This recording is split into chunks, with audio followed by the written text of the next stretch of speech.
All right, everybody, today we're going to take a look at the Blackmagic Camera App.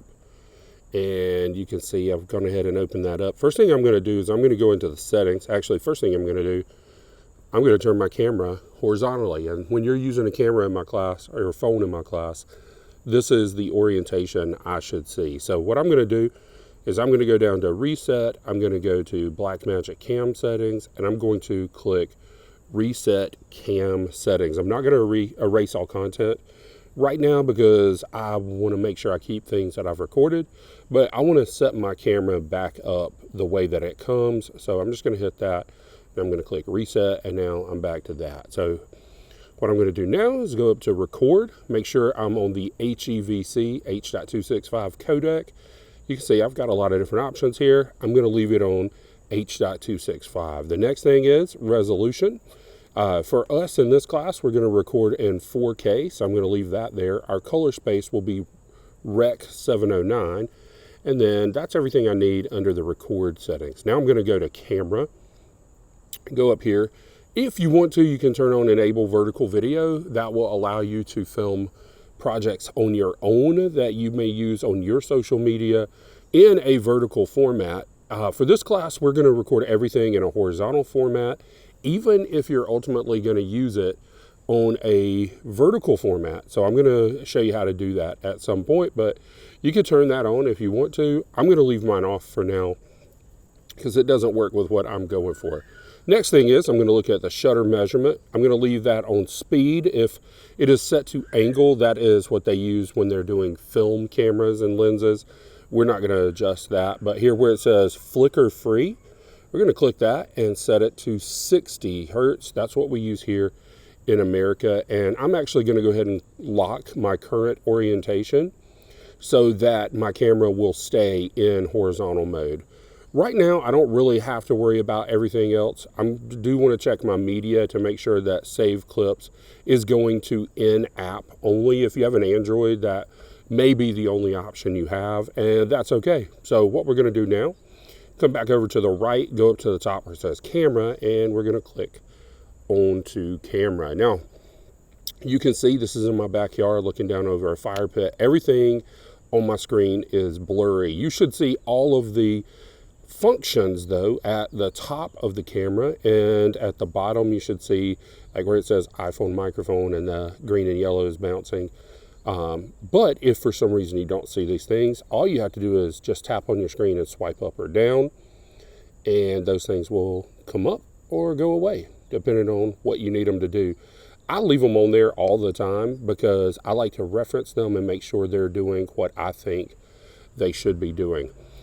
All right, before we get into anything else, we're going to look at what lens we are using. That's going to be found in the top left of the screen. I'm going to tap that.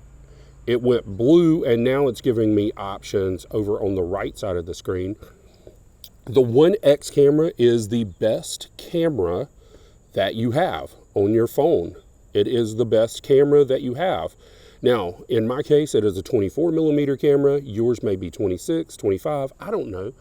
I don't know what's on yours, but what I do know is the 1X camera is the absolute best quality camera that you have. If I go up above that, I've got the 48, which you can see zooms in, still looks pretty good. And even the 120, which is the 5X camera, looks pretty good on these iPhones. It's actually pretty amazing to me that we have that. Going down to the bottom, we've also got the front camera, which we have here, which is, I would say, the worst camera that we have on our phone. And then we've got our 13 mil, which is going to be our wide angle, and it looks good if you're filming wide angle things, such as an establishing shot of the front of the school or a stadium or in front of a giant mountain where your movie is taking place. That is really the best time you would use that. If you want to use it for a creative purpose, you can use the 0.5 and get really close to somebody and it distorts their face, and maybe you get a good comic experience out of something like that. But I'm going to put mine back on 24, and I'm always going to leave it on that unless I have a good reason to change it. For the most part, you shouldn't. Most times you should just leave it on your 1X. Over to the right of the lens, you will see where it says FPS. Mine is set to 24. I'm going to tap that. FPS, for those who do not know, stands for frames per second. And why that is important is because video is just a bunch of still pictures played really quick.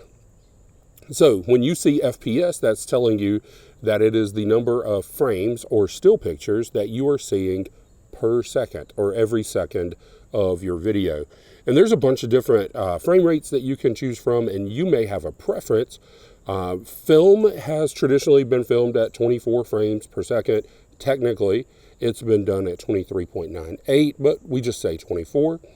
Television has typically been done at 29.97, but we typically just say 30. And a lot of times you're going to see sports that are done in 60. Now, 60 is really a newer thing, and if you're going to do sports, it's a good idea to do it in 60 because that allows you to slow down your video when you're editing and actually make it still look pretty good. So those are the choices that you have there. As a creative in this class, I would say I am going to shoot generally at the 24 frame per second just because I want my things to look cinematic, but really it doesn't matter. You just need to know which one you're filming at.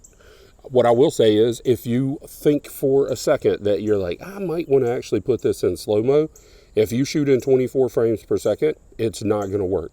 If you think you're going to edit in slow-mo at all, you definitely need to be shooting in at least 60 FPS. All right, now, clicking off of that, coming over, we've got shutter, and my shutter is at 1/100. Remember earlier, we chose our shutter to be measured in speed, not angle. So if it were angle, it would be degrees. So 360 degrees, 180 degrees, whatever.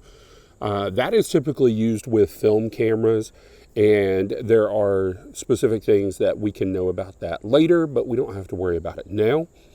We are going to measure in shutter speed, and right now, if you notice there's an A up next to the word shutter, that's telling you on the Blackmagic Camera App that this is in auto. So it is choosing the shutter that it thinks I need. You can actually see it adjusting, right? It's at 1/196. When I do down here, it's at 1/100.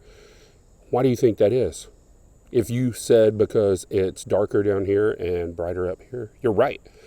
So you'll notice that the number is higher when the image is brighter because it wants to bring the brightness down to an acceptable level. If it's down here and the image is darker, it needs more light in the scene. So it's going to be more open, which 1 over a smaller number is more open generally. And here it's going to be closed more at 1/179. That was a really bad description of shutter. We will get into that more later, but for now, what you need to know is 1 over whatever number is going to control the amount of light that's coming into the camera because of how long that is exposed to light. The image sensor is exposed to light. But I'm going to click on it, and right now you can see I can actually come over here and scroll through and adjust. Mine goes all the way up to 1/8000, and you see that looks pretty dark. I can come all the way down here to 1/60, and it's overly bright. As a matter of fact, right there where the sun is, it's too bright. That's called overexposed. That means you can never recover that. If you go back to edit, you will never get rid of the white that is right there, even if you make the image darker. So you need to make sure that when you're exposing correctly, and I think that looks pretty good. I'm at 1/200. Now, if I want it to stay at 1/200, if I click off of that, it just changed automatically. It is doing its own thing. When I tap the screen, it is adjusting. But if I want to set it to 1/200 and I want it to stay at 1/200, I'm going to come up above where it says 1/200 on the right, and I'm going to click the little lock. You saw that just turn blue. And now when I click over here, it doesn't matter where I click, my shutter is going to stay locked where I want it to be. It's really important for you to understand as a cinematographer, a director of photography, videographer, whatever your title is, when you're capturing video to help tell stories, you are making technical decisions that have a creative impact on your video. And it doesn't matter if you're doing a news video, if you're doing a sports video, if you're doing a short film or a full-blown feature film, the decisions you make have an impact.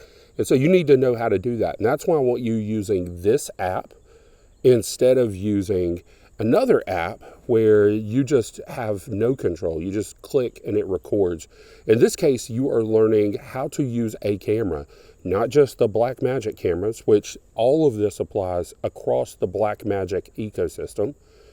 But what you are learning is learning how to control a camera and make creative choices regardless of the type of camera you are using. The menu may be in a different location, the settings may be in a different location, but ultimately everything is going to be roughly the same when you actually get to use these things. All right, that is what we did on the first day. We're going to start with the time code next, and we will come back to that in a future video. Thank you for watching.